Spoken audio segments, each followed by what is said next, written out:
Hello students, +2 commerce കുട്ടികൾക്ക് ഏറ്റവും പ്രധാനമായി ഇപ്പോൾ ചിന്തിക്കുന്നത് അല്ലെങ്കിൽ ടീച്ചേഴ്സൊക്കെ പറഞ്ഞുകൊണ്ടിരിക്കുന്നത് നമുക്ക് എക്സാം ഡേറ്റ് ഒക്കെ വന്നു എന്നുള്ളതാണ്. അതിൻ്റെ ഡീറ്റെയിൽ നിങ്ങൾക്ക് അറിയാം.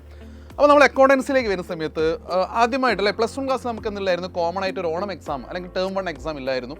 പക്ഷേ +2ലേക്ക് വരുമ്പോൾ നമുക്ക് ടേം 1 എക്സാമിനേഷൻ കോമൺ ക്വസ്റ്റ്യൻ പേപ്പറാണ്. അപ്പോൾ തീർച്ചയായും നമ്മൾ +2 നല്ല റിസൾട്ട് ആക്കാൻ പോകുന്നു. +1 മാർക്ക് കുറഞ്ഞവരൊക്കെ ഉണ്ടാകും. ഇവിടെ മാക്സിമം +2 പിടിച്ചിട്ട് നമ്മൾ മാക്സിമം 200 നമുക്ക് നല്ല സ്കോർ ചെയ്യണം. ഇങ്ങനെയൊക്കെ നല്ലോണം +1 പ്രിപ്പറേഷൻ +1ലേക്കാട്ടും +2 പ്രിപ്പറേഷൻ തുടങ്ങിയ ഒരുപാട് കുട്ടികളുണ്ട്.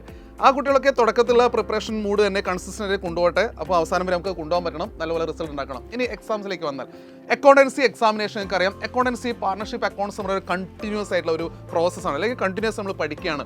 ഓരോ ചാപ്റ്റേഴ്സും കണക്റ്റഡ് ആണ്. അപ്പോൾ നേരത്തെ പഠിച്ചു തുടങ്ങി അല്ലെങ്കിൽ നേരത്തെ തന്നെ ഓരോ എക്സാമിനേഷൻ നിങ്ങൾ പ്രിപ്പയർ ചെയ്യേണ്ടതുണ്ട്. മെയിൻലി പോർഷൻസിലേക്ക് വരികയാണെങ്കിൽ നമുക്കറിയാം ഓണം എക്സാമിനേഷൻ അല്ലെങ്കിൽ ടേം 1 എക്സാമിനേഷൻ നമുക്ക് പഠിക്കാനുള്ള ടോപ്പിക് എന്ന് പറയുന്നത് കമ്പ്യൂട്ടറൈസ്ഡ് അക്കൗണ്ടിങ് സ്റ്റുഡൻസ് ആണെങ്കിൽ ഫസ്റ്റ്, അതായത് നമുക്ക് പാർട്ണർഷിപ്പിലെ ഫസ്റ്റ് ചാപ്റ്റർ ബേസിക് കോൺസെപ്റ്റ് എന്ന ചാപ്റ്റർ ഫുള്ളായിട്ട് പഠിക്കാനുണ്ട്.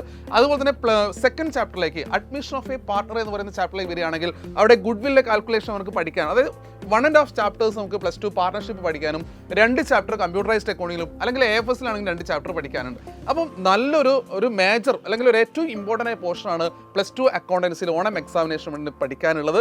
ഇനി നമുക്ക് അടുത്ത ടേം എക്സാം, അതായത് സെക്കൻഡ് ടേം എക്സാം അല്ലെങ്കിൽ എക്സാം വന്നു കഴിഞ്ഞാൽ ക്രിസ്മസ് എക്സാം വന്നു കഴിഞ്ഞാൽ വരുന്ന സമയത്ത് നമുക്ക് തുടക്കമുള്ള ചാപ്റ്റേഴ്സ് അവിടെ കവർ ചെയ്യാനുണ്ട്. അപ്പം അറൗണ്ട് 35% പോർഷൻസ് പാർട്ണർഷിപ്പ് അക്കൗണ്ട്സ് എന്ന് മാത്രം നിങ്ങൾ പ്രിപ്പയർ ചെയ്യുന്നുണ്ട്. ഏറ്റവും വലിയ ഒരു അഡ്വാൻറ്റേജ് ആയിരിക്കും. കാരണം നമ്മൾ ഈ ഓണം എക്സാമിനേഷന് വേണ്ടി മാക്സിമം പ്രിപ്പയർ ചെയ്ത് പ്രീവിയസ് ഒക്കെ നോക്കി നല്ലോണം പ്രിപ്പയർ ചെയ്ത് വെച്ചിട്ടുണ്ടെങ്കിൽ നിങ്ങൾക്ക് പബ്ലിക് എക്സാമിനേഷനും ആഫിയൽ എക്സാമിനേഷനും ഇത് നല്ലോണം ഗുണം ചെയ്യും എന്നുള്ളതാണ്. വെറുതെ ഒരു സിമ്പിളായി നിങ്ങൾ ഓണം എക്സാമിനേഷൻ്റെ തലേ ദിവസമോ അതിനൊരാഴ്ച മുന്നേ പഠിച്ചിട്ട് കാര്യമില്ല. നിങ്ങൾ ഇപ്പോഴെന്താണോ പ്രിപ്പയർ ചെയ്തുകൊണ്ടിരിക്കുന്നത്, നമുക്കറിയാം ഇപ്പോൾ പാർട്ണർഷിപ്പിൻ്റെ ബേസിക്കും അതുപോലെ appropriation account capital account school തുടങ്ങിയിട്ടുണ്ടാവും. അപ്പോൾ അതിനെയൊക്കെ മാക്സിമം ക്വസ്റ്റ്യൻസ് പ്രാക്ടീസ് ചെയ്ത് എനിക്കിനി വരാൻ പോകുന്നത് ഓണം എക്സാം ആണ് എന്നുള്ളത് മുന്നിൽ കണ്ടുകൊണ്ട് തന്നെ അടിപൊളി ഇപ്പോഴേ പഠിച്ചു തുടങ്ങണം നിങ്ങൾ. അപ്പോൾ അങ്ങനെയാണെങ്കിൽ ഓണം എക്സാമിനേഷന് ഫുൾ മാർക്ക് ഉറപ്പിക്കാം. ആൻഡ് മോർ ഓവർ നിങ്ങളുടെ ഫസ്റ്റ് പാരൻസ് മീറ്റിംഗ് നടക്കുന്നത് ഓണം എക്സാം കഴിഞ്ഞിട്ടായിരിക്കും. വളരെ അഭിമാനത്തോടു കൂടി നിങ്ങളെ പാരൻസിന് ആ ഒരു PTA മീറ്റിംഗ് ഇരിക്കണമെങ്കിൽ നിങ്ങൾ ഓണം എക്സാമിന് നല്ല മാർക്ക് സ്കോർ ചെയ്ത് കൊടുക്കണം. അപ്പോൾ അടിപൊളിയായിരിക്കുക. ഓണം എക്സാമിനേഷൻ അക്കൗണ്ടൻസി ഇപ്പോഴേ പഠിച്ചു തുടങ്ങുക. സോ മാക്സിമം പ്രിപ്പയർ ചെയ്ത് നല്ല മാർക്ക് ഓണം എക്സാമിന് നമുക്ക് അടിച്ചെടുക്കാം.